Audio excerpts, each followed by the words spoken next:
의견을 들어보도록 하겠습니다. 현 증시에 대해서 의견을 말씀 주실 분은 손을 들어주시기 바랍니다. 네, 골드만삭스의 정부현 서울 리서치 총괄 전무님 말씀 부탁드립니다. 네, 감사합니다.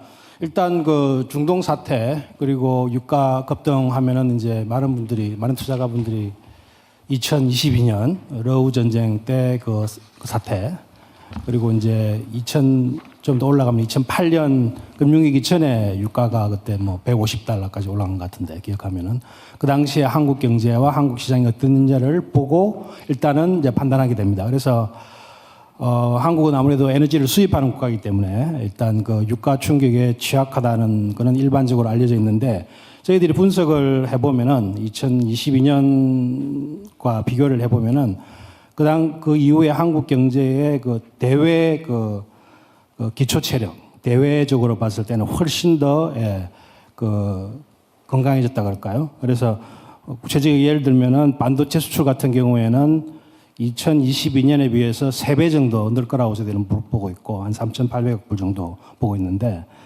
작년에 비해서도 2배 이상 증가하는 겁니다. 그러니까 결국은 AI 붐에 가장 수혜받는 나라 중에 하나가 한국이니까 유가가 급등한 상황이 낮지만은 그리고 사실 불확실성이 많지만은 2, 3년 전에 비해서는 한국의 대외 경제 체력은 뭐 2배 이상으로 좋아졌다. 그래 그게 구체적으로 말하는 것은 경상수지를 많이 보는데 경상수지를 보면은 작년에 1,250억 불이었으니까 역사적으로 최고 많은 액수였는데 저희들이 올해 계산하면은 유가가 올해 뭐 사실 어떻게 될지 뭐 시나리오가 많긴 한데 그 시나리오별로 분석해 보면은 2022년 같이 $100 수준, 평균 $100.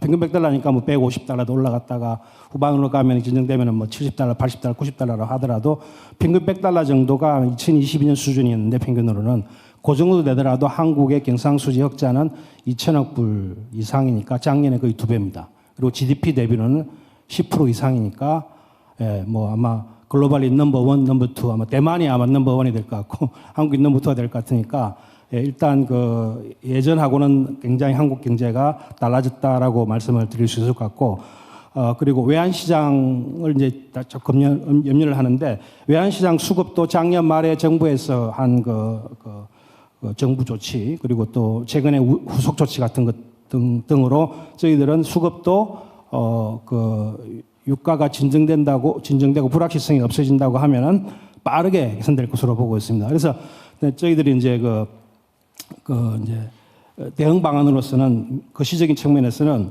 중동전이 저희들은 장기화가 되지 않을 가능성이 더 많다고 보지만 혹시라도 장기화되는 경우에는 또한 세계 경제가 아직까지는 첨단 IT 중심으로 성장하는 소위 말하는 K-shape, K형 지금 성장을 하고 있기 때문에 그러니까 여타 제조업, 그러니까 BIT 제조업은 상당히 여러 가지 이제 유가 충격이라든지 또는 이 지역에 사실 과잉 생산 이슈가 있기 때문에 상당히 역풍에 노출되어 있습니다. 그래서 잉여 세수를 바탕으로 추경을 준비하시는 걸 알고 있는데 그것을 기본적으로 지역계층과 전략산업에 대해서 충분히 지원을 빠르게 하시는 게 좋을 것 같다고 생각합니다. 이상입니다. 네, 전문가 그룹에서 한 분 더 손을 들어주신 동국대학교의 박선영 경제학과 교수님이십니다. 네, 저는 현재 우리 한국 증시의 변동성을 이제 3가지 층위로 살펴볼 수 있다는 점 말씀드리고 싶은데요. 첫 번째로 이 중동 리스크로 인해서 이 글로벌 금융시장 전체의 변동성이 확대된 것이 우리 증시에 미치는 영향입니다. 이를 경제학적으로는 글로벌 금융시장의 체계적 위험이 증가했다고 표현을 하는데요. 이제 두 번째로는 우리나라가 에너지 수입국이기 때문에 미치는 변동성입니다. 비단 한국뿐만 아니라 일본, 대만도 이 유가에 취약한 거시경제 구조를 갖고 있기 때문에 이것이 지금 현재 변동성으로 나타나는 부분이 두 번째이고요. 이제 마지막이 이제 우리 증시 고유의 변동성 부분입니다. 최근 1년의 자본시장 정책과 우리 기업의 실적 개선 기대감으로 인해서 우리 지수가 빠르게 성장해온 부분이 있고 이것이 자연스럽게 조정 국면에 접어들면서 나타나는 변동성입니다. 네, 주목할 점은 고점 대비 낙폭이 과거 위기시 대비 제한적이고 이 견조한 반등세를 보이고 있기 때문에 우리 자본시장이 굉장히 위기에 강한 모습을 보이고 있다고 평가할 수 있을 것 같습니다. 결론적으로 지금 과도해 보이는 우리는 증시의 변동성이 이 세 가지가 모두 결합되어 나타난 모습이기 때문에 사실 과도하게 우려할 필요는 없다는 판단이고요. 특히나 앞으로 기대되는 자본시장 정책과 우리 기업의 실적 개선이라는 두 가지 펀더멘탈이 모두 작용하는 선순환이 나타나고 있기 때문에 앞으로 우리 자본시장의 기초 체력은 과거보다 분명히 견조해졌다는 점 말씀드리면서 제 발언 마무리하도록 하겠습니다. 네, 말씀 감사합니다. 지표나 통계상의 수치로 상황을 점검하는 것도 중요하지만 또 1,400만 개인 투자자분들이 느끼는 실질적인 체감을 알아보는 것 또한 중요할 것 같은데요. 투자자 그룹에서 의견 말씀해 주실 분 있으면 손을 들어주시기 바랍니다. 네, 투자자 그룹에서 아무도 안 계실까요? 말할 사람이 없나 보네. 아, 네, 바로 옆에 이제 개인 투자자 장동민님, 감사합니다. 네, 아마 뭐 지금 전 국민을 대표해서 제가 있지 않나라고 생각이 듭니다. 왜냐하면 여기 너무나도 다들 저 전문가 분들이시고 뭐 고견을 갖고 계신데 저는 이제 뭐 국민의 한 사람으로서 또 개인 투자자의 한 사람으로서 이 전문가분들 혹은 또 정부가 이야기하는 것들에 대한 믿음의 영역이 중요하지 않나라고 생각이 듭니다.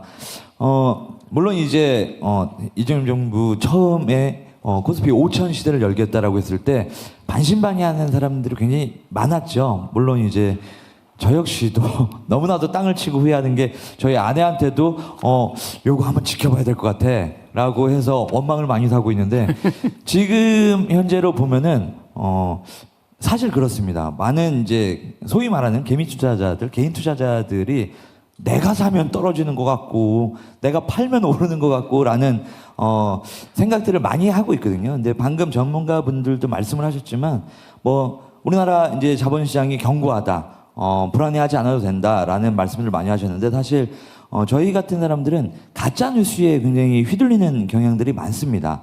그래서 이 뉴스들, 가짜 뉴스 혹은 진짜 뉴스들에 대한 믿음의 영역이 어디까지 우리가 믿어야 되는지, 그리고 그 안전책들은 어떤 것들이 있는지에 대한 게 굉장히 이제 개인 투자자들은 알 수 있는 길들이 그냥 집에서 혼자 휴대폰으로 뭐 채널 보다가 유튜브 보다가 이렇게 이렇대라고 하는 경우들이 굉장히 많거든요. 그래서 정부 차원에서도 그래서 전문가 차원에서도 그 믿음의 영역을 줄 수 있고 앞으로의 우리 자본시장은 이렇게 나아갈 거다라는 것들이 조금 더 믿음의 영역이 좀 강해졌으면 하는 바람입니다. 네, 말씀 잘 들었습니다.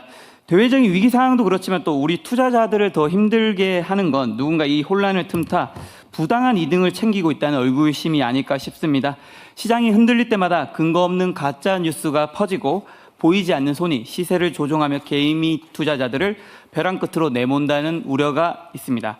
그래서 대통령님께서는 취임 직후부터 이 문제를 뿌리 뽑기 위해서 주가 조작, 패가 망신한 강력한 의지를 밝혀오셨고 그 결과 탄생한 것이 바로 오늘 이 자리에 계신 주가 조작 근절 합동 대응단입니다.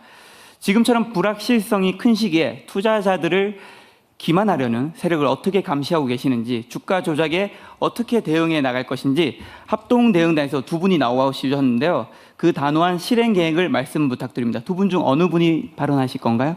네, 주가 조작 합동 대응단장의 한선호 단장님이십니다. 네, 안녕하십니까. 주가 조작 근절 합동 대응단 단장 황선호입니다. 아까 대통령님께서 모든 말씀에서도 대한민국 디스카운트 4대 요인 중에 하나로 주가 조작을 지목하기도 하셨는데요. 저희 합동 대응단은 이러한 주가 조작을 확실하게 근절하기 위해서 작년 7월 30일에 금융위 금감원 거래소의 조사 기능을 결합해서 출범하게 되었습니다. 그간 저희 합동 대응단은 다양한 사건들을 신속하게 조사해 오고 있습니다. 그중에서 첫 번째 사건으로 학원장, 병원장 등 슈퍼리치들이 장기간 공모한 대형 시세 조종 사건이었는데요. 지난 3월 11일 사건을 마무리하고 검찰에 고발 조치한 바 있으며 두 번째 사건은 증권사 임직원들이 업무 수행 과정에서 취득한 M&A 등 중요 미공개 정보를 이용한 건으로서 이것도 역시 조사를 거의 다 마무리하고 조만간 제재 절차를 진행하고자 합니다. 그리고 아울러 이러한 과정에서 주요 혐의 계좌에 대해서는 저희들이 신속하게 지급 정지 조치를 취해서 범죄 수익을 은닉할 가능성을 사전에 원천 차단하기도 하였습니다. 앞으로도 저희 합동 대응단은 대통령님의 말씀에 따라서 조사 인력을 대폭 확충하고 금융위원회, 거래소, 금감원의 조사 영역을 유기적으로 활용해서 중대 증권범죄 사건에 대해서 신속하고 엄정하게 조사하고 제재해서 대한민국에서 주가 조작을 하면 폐해가 망신한다는 인식을 확고하게 정립시키도록 하겠습니다. 이상입니다. 네, 말씀 감사합니다. 자, 다음에 이제 기간으로 넘어가기 전에 개인 투자자 그룹에서 서울대 투자동아리 원대한 회장님께서 꼭 하시고 싶은 말씀이 있다고 해서 한번 발언권을 드려볼까 합니다. 제가 그렇게 말한 기억이 없긴 합니다. 사회자가 좀 네, 독특하신 것 같아요. 저희가 장난이 잘 안 맞았습니다. 죄송합니다. 저를 이렇게 죽이시네요. 사실 아까 개인 투자 대표로도 말씀을 잘 해주셔가지고 저는 그 거버넌스 이슈 관련해서 이따가 발언을 하고자 했었는데 이따가 다시 그 입으로 넘어가서 말씀드리겠습니다. 알겠습니다. 거버넌스 타임에 꼭 회장님을 찾도록 하겠습니다. 그때 어디 가시면 안 됩니다. 자, 이제는 이 흔들리는 시장의 중심을 잡아주실 분들에게 마이크를 넘겨볼까 합니다. 대변수로 시장이 요동칠 때 단기적인 흐름에 휘둘리지 않고 중장기적 관점에서 든든한 버팀목을 해주는 것이야말로 기관 투자자들에게 부여된 가장 큰 사회적 책임이 아닐까 싶습니다. 혹시 참석하신 기관 투자자분들 의견을 말씀해 주실 분이 계실까요? 네. 삼성자산운용의 김우석 대표님. 네, 안녕하십니까. 삼성자산운용 김우석입니다. 먼저 24년 말에 저희 주가가 2,400 그리고 지난 2월 달에 6,300을 찍었습니다. 사실은 너무 빠른 로켓 상승이었고 예전에는 감히 상상도 못할 일이 벌어졌습니다. 이로 인해서 많은 이제 우리 개미 투자자분들이 주식시장 안 하면 이제 나는 포모인가 이런 걱정도 많이 했고 또 투자하신 분들은 지금 이게 변동성이 너무 심한데 어떻게 내 수익을 계속 지속적으로 우상향하게 만들까 이런 고민을 하는 걸로 알고 있고 또 때마침 또 이란하고 또 이슈가 생기는 바람에 주식시장이 이제 좀 다지는 계기가 되는 것 같습니다. 기관 투자자로서 우리 개인 투자자들한테 제가 제언을 하나 드린다면 축적 시간의 힘과 복리의 힘을 좀 이용해 보면 어떨까 이런 생각을 해봅니다. 저희가 이제 사실은 시간과 복리의 힘, 이 축적의 힘은 S&P 500만 옛날에 많이 얘기를 했었는데 이제는 개인 투자자들이 더 많이 시장으로 들어왔습니다. 작년 4분기에 국내 개인 순매수가 6조였는데 올해 1분기 아직 끝나지도 않았는데 한 16조로 거의 한 10조가 늘었고요.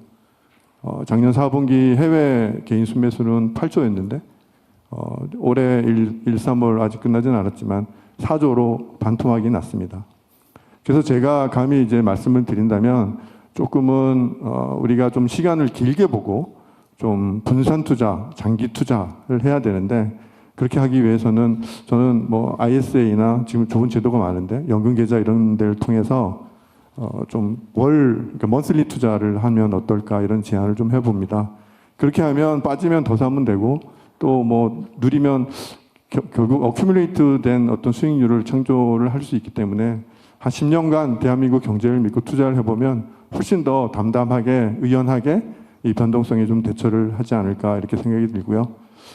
기관 투자자로서 자산운용사는 조금 더 좋은 상품 그리고 장기하고 분산 투자가 가능한 상품을 만들어서 대한민국 자본시장 활성화 단단한 데 일조를 하도록 하겠습니다. 이상입니다. 네, 말씀 감사합니다. 바로 옆에 계신 미래에셋 자산운용의 이준용 부회장님께서 발표가 끝나자마자 손을 드시면서 저를 보셔서 발언권을 드려야 될 것 같습니다. 시장 변동성에 대해서 말씀을 많이 해주셨는데요. 뭐 지정학적 이벤트의 단기적인 이슈라는 거는 다들 동의하시는 것 같고, 저희가 ETF 운용사로서 ETF 시장 자금 흐름을 보면서 좀 말씀을 드리면은 이제 제가 이제 시장에 있으면서 98년 저희 IMF도 겪어봤고 뭐 그 9.11 사태도 겪어봤고 2007년에 또 미국 금융위기도 겪어봤는데 그때와는 좀 다른 모습이 그 투자자들이 그때는 이슈가 발생을 하면 시장을 이탈을 했습니다. 그런데 지금은 방식을 바꾸고 있다라는 생각이 듭니다. 저희 그 주식 시총이 지금 5,100조 정도 되는데 그 중에 지금 ETF가 한 400조 정도 된다는 얘기는 시장의 개인 참여자들이 굉장히 많이 늘었다라는 걸 반증하는 자료고요.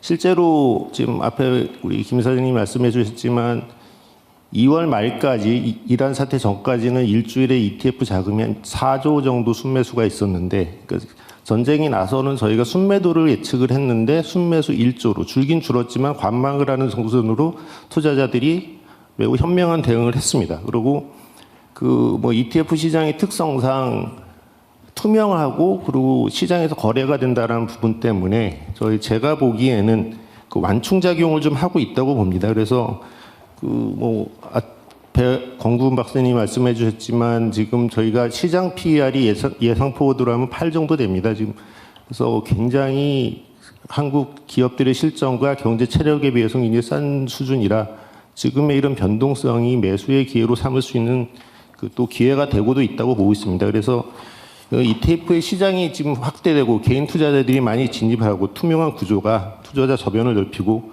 그 이제 시장에서 극단적인 쏠림을 완화하는 데 큰 도움이 되고 있다고 생각을 하고 있습니다. 과거에는 시장 참여자가 한정돼 있었거든요. 그래서 개인이 참여하는 게 펀드라는 단순 간접 투자 자산이거나 외국인들이었기 때문에 위기가 발생을 하면은 그냥 한쪽으로 쏠림이 있었는데 요즘 그런 쏠림이 좀 완화됐다라는 걸 믿고 개인 투자자들도 시장에 대한 좀 확신을 좀 가져도 된다고 생각을 합니다. 네.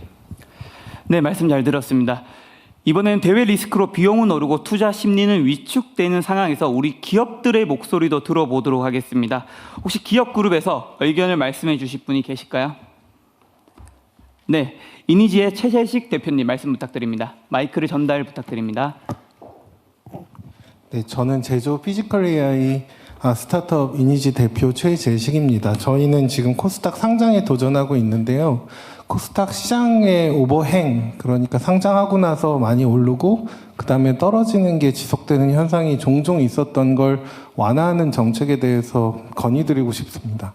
사실은 이제 예를 들면 이런 투자자들이 이제 VC들이 이제 뭐 이런 이제 저희처럼 인공지능이라든가 바이오 같은 대형 모험 자본으로 인내 자본으로 장기적으로 투자해야 되는 경우에는 VC들이 오랫동안 인내했지만 그런 VC들의 펀드를 다시 인수해서 상장 전에 길게 가지고 있을 수 있는 그런 펀드를 마련해서 그런 펀드에 정부가 지원을 해준다든가 이런 것들이 좀 도움이 될 수도 있을 것 같고요.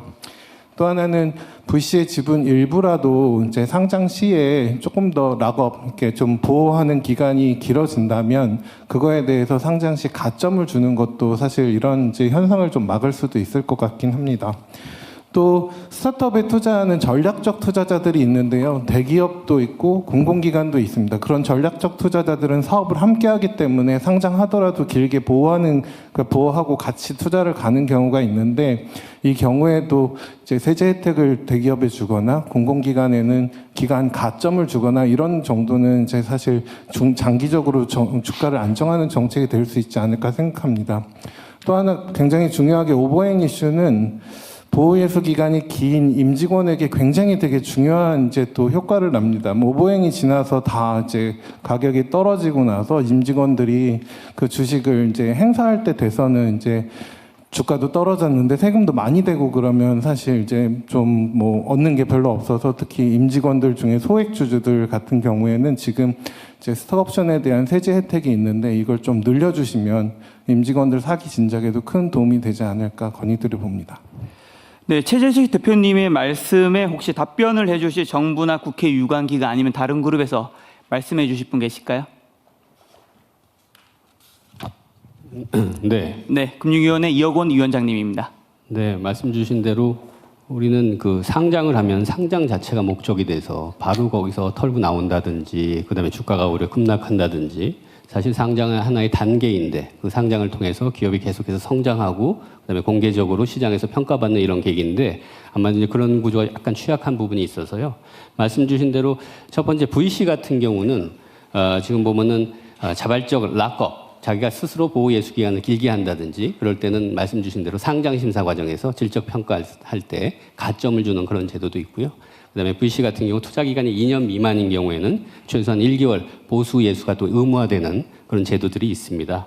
그래서 그런 부분도 다시 한번 더 챙겨보도록 하겠고요. 말씀 주신 대로 이제 그 상장 전에 결국 IPO만 이게 결국은 그 투자자들 회수 수단이 되는 게 아니라 M&A라든지 그다음에 회수 시장이라든지 이런 것들이 더 발달돼야 된다. 굉장히 주문들을 많이 해주셔갖고요. 저희들이 이 부분도 많이 신경을 쓰고 있습니다. 그래서 산업은행이라든지 이런 쪽에서 지금 2조 원 규모의 회수시장 펀드를 통해서 그것들을 활성화하고 있고요. 오늘 나오신 아마 벤처 투자 펀드, 우리 대표 이대희 대표님께서 말씀하시겠지만 모태펀드라든지 이런 쪽에서도 아마 회수시장 이런 쪽을 활성화하기 위해서 저희들이 여러 가지로 고민을 하고 있습니다. 그리고 말씀 주신 이제 대기업들이 이제 전략적 투자자로 들어올 때 이런 부분에서 이제 세제 지원해주는 부분 같은 경우는 지금도 M&A 활성화를 위해서 대기업 같은 경우 이렇게 기술 기업들 인수할 때는 투자세액 공제를 제가 기억하기는 한 5%인가 굉장히 높은 수준을 해주고 있습니다. 그리고 아마 그때 이제 보유 기간을 말씀하신 대로 좀 장기로 가면 더 차등해서 주고 있는데 그런 측면에서도 한번 더 강화할 부분들이 없는지 그 한번 세제 당국이랑 한번 협의해 보도록 하겠습니다. 네, 그리고 행사에 앞서 이제 대통령님께서 말씀해 주신 질의사항, 왜 주식을 팔고 난 다음 이틀 뒤에 돈이 들어오는지에 관해서 답변 주실 수 있는 분, 이틀 뒤에 돈이 들어온 이유와 그리고 만약 그걸 해결할 수 있는지, 해결할 수 있는 방법이 있다면 해결책을 나온 뒤에 부작용은 없는지 혹시 말씀이 가능하신 분이 계실까요? 네, 한국거래소의 정은보 이사장님입니다. 예, 저희가 지금 T+2로 청산 결제를 하고 있습니다. 그와 관련해서는 우선 그 회원사들이 상호 간의 청산이란 작업을 통해서 서로 최종적으로 주고받아야 될 금액들을 결정을 하고 그걸 최종적으로 지급을 함으로써 그 결제 과정이 끝나게 됩니다. 그런데 작년에 미국에서는 그거를 T+1로 고쳤습니다.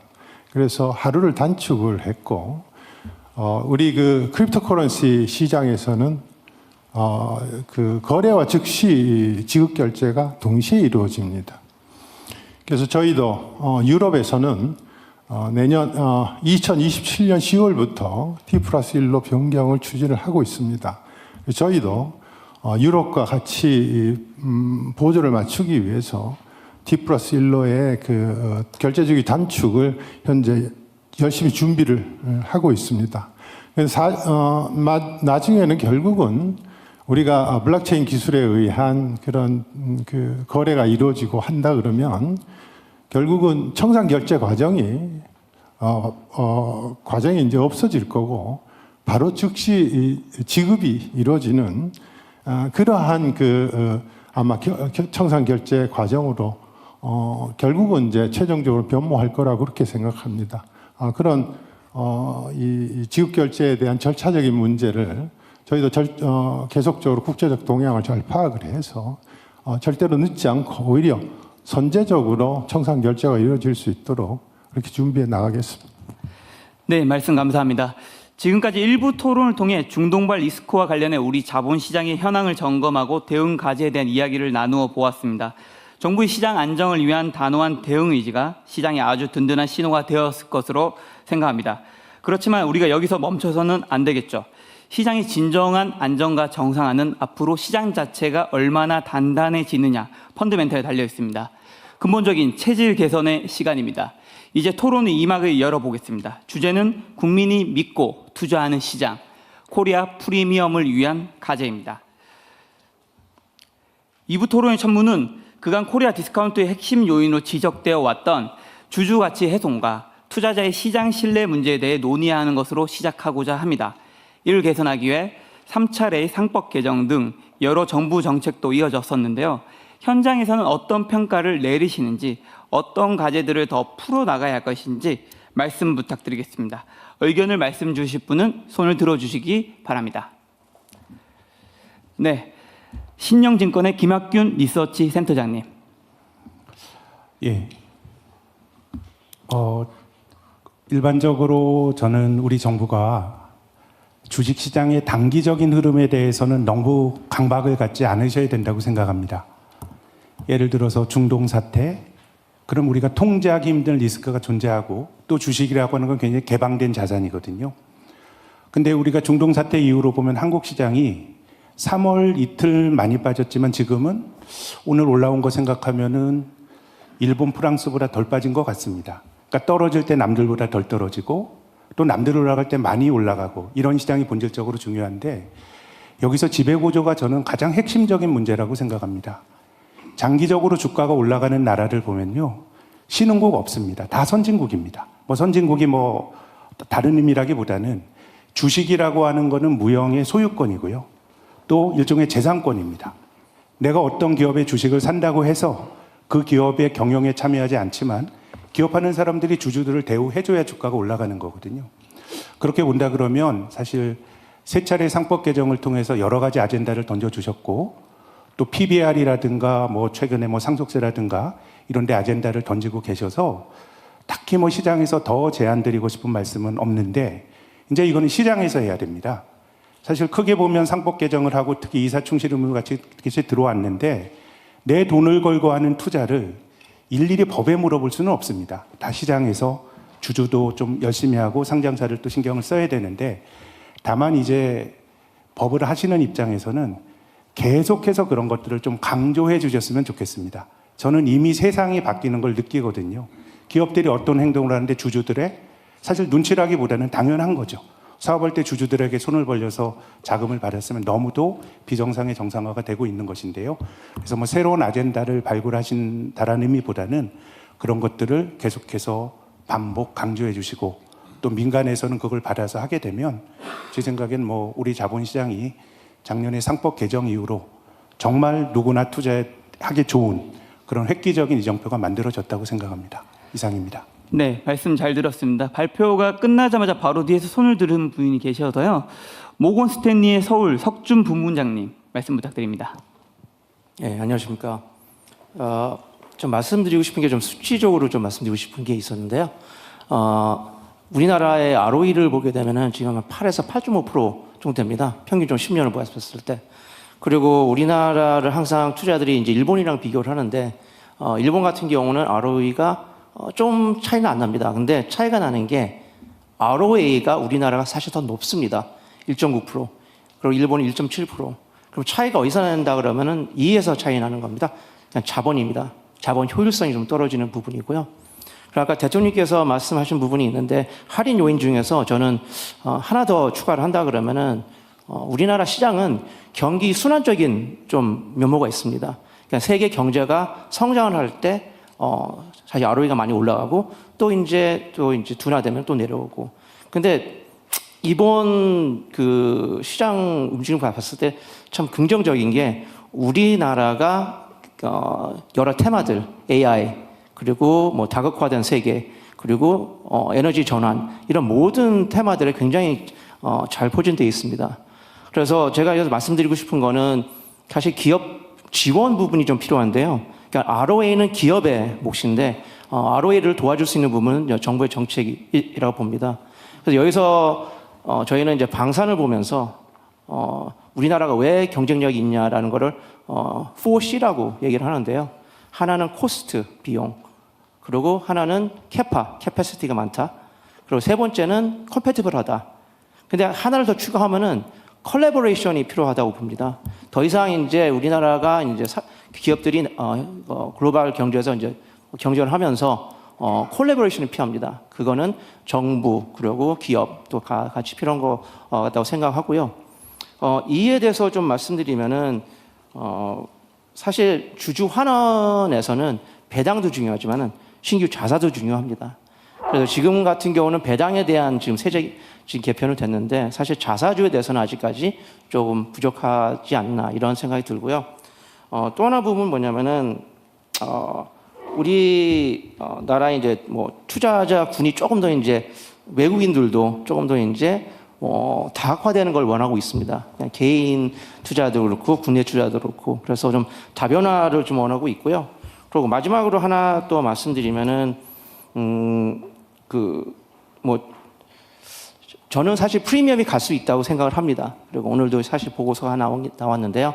근데 거기서 이제 필요한 부분은 ROE를 올려야 되는 부분인데 ROA랑 E랑 같이 나가기 위해서는 여러 정책들이 필요하지만은 그게 좀 어떻게 보면은 그 지금 좀 전에 말씀드렸지만은 지금 얘기하고 있는 부분을 모멘텀만 유지해도 저는 가능하다고 봅니다. 여기서 마치겠습니다. 그 자사주 얘기를 좀 자세히 해보세요. 그냥 자사주 얘기만 하고 넘어가셨는데. 예, 사실 이제 지금 자사주 같은 경우는 이제 기존 자사주에 대해서는 지금 이제 그 소각을 해야 된다는 부분 나왔던데요. 이전 사실 그 2024년 그 하반기 왔을 때 그때는 주주 환원율에 대해서 이제 세대 개편이 있었습니다. 지금 같은 경우는 배당만 있는데요. 예를 들어 이제 자사주를 하는 데 있어서 어떤 뭐 세제 혜택이든 다른 혜택이 자사주 있으면 취득 소각을 해라. 예, 맞습니다. 있는 거 소각만으로는 안 되고 신규 추가 하는 부분은- 취득해서 소각해라 그 말이에요. 소각이 아니라 이제 어떤 유인을 하는 거죠. 더 많이 할 수 있게 그런 이제 어떤 혜택이든 그런 부분들 제공하는. 자사주 취득 소각을 좀 권장하는 게 좋겠다 그 말이에요.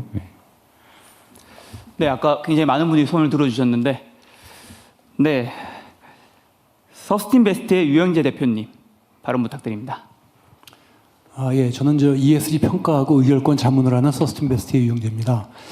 아까 우리 대통령님께서도 강조하셨습니다만 우리 시장의 가장 큰 문제 중에 하나가 또 앞서서 박 교수님도 말씀하셨습니다만 저는 변동성 문제라고 생각합니다.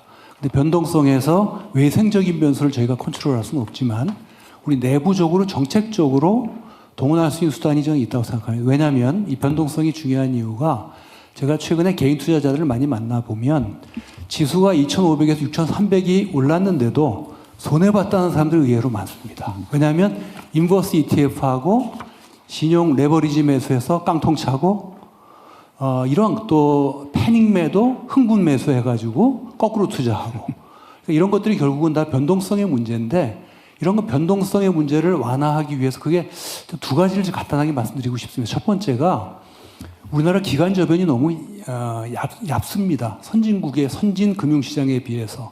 그래서 우리나라의 기관 투자자의 저변을 저는 더 확장시켜야 된다고 생각합니다. 일본이 2014년 15년도에 아베노믹스 차원에서 자본시장 재응 정책을 펼쳤는데 그때 제일 먼저 한 게 뭐냐면 일본 중앙은행을 동원해서 주식을 샀어요. ETF를. 35조 엔 정도를 샀습니다. 이거 지금도 보유하고 있어요. 평가이익이 어마어마하게 낮죠. 또 일본의 그 전 세계 공적연기금은 GPIF라고 있는데 여기에 일본 주식 비중을 12%에서 25%로 더블로 늘렸습니다. 그러니까 우리나라도 최근에 국민연금의 영향력이 너무 커서 조금 유연하게 자산 배분을 하는 거로 알고 있습니다만 저는 더 높여야 된다고 생각합니다.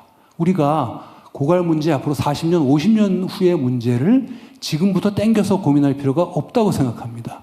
두 번째, 기관 투자자들이 확충되는 것도 좋지만 기관 투자자들의 가장 큰 역할은 장기 자본 역할을 하고 인내 자본 역할을 해주는 거고 또 시장의 유동성을 좀 쟁여주는 역할을 해야 되는데 우리나라 기관 투자자들이 그런 역할을 하고 있는지 지금 의문부호를 가질 때가 많습니다.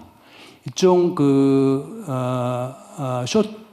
그러니까 일정 비율 떨어지게 되면 자동으로 매도를 해서 더 시장 변동성을 부추기는 경우도 많습니다. 그래서 기관 투자자들의 장기 투자를 위해서 저는 책임 투자라는 이미 국민연금도 2006년도부터 도입을 해서 20년 차가 됐어요.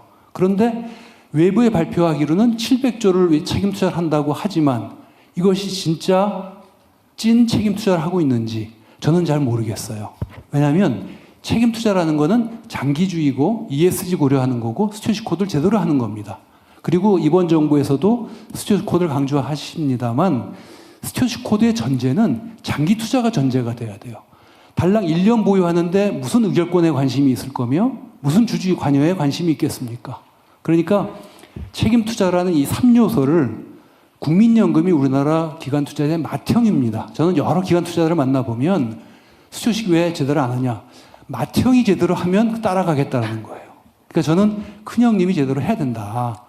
일본을 벤치마크할 필요가 있는데 일본도 역시 2014년 15년도 아베노믹스 하면서 GPIF라는 후생 연금을 앞세워서 거기 CIO를 앞세워서 CIO가 일관되게 강조한 것이 뭐냐면 장기 투자고 ESG 고려해야 되고 스튜어디십 고려하고 지배구조 개선해야 된다. 그리고 GPIF가 또 뭘 했냐면 기업과 투자자의 플랫폼 역할을 했어요. 거버넌스라는 거는 우리나라는 투자자 보호가 중요합니다만 협치인 거거든요. 투자자와 기업이 맞댈 수 있는, 우리나라는 지금 제각각 자기에게만 하고 있거든요. 이런 플랫폼 역할도 GPIF가 했습니다. 그래서 국민연금도 이런 부분들을 벤치마크할 필요가 있다고 생각합니다. 예, 이상입니다. 네, 마침 아주 가까이에 국민연금공단에서 오셨습니다. 소녀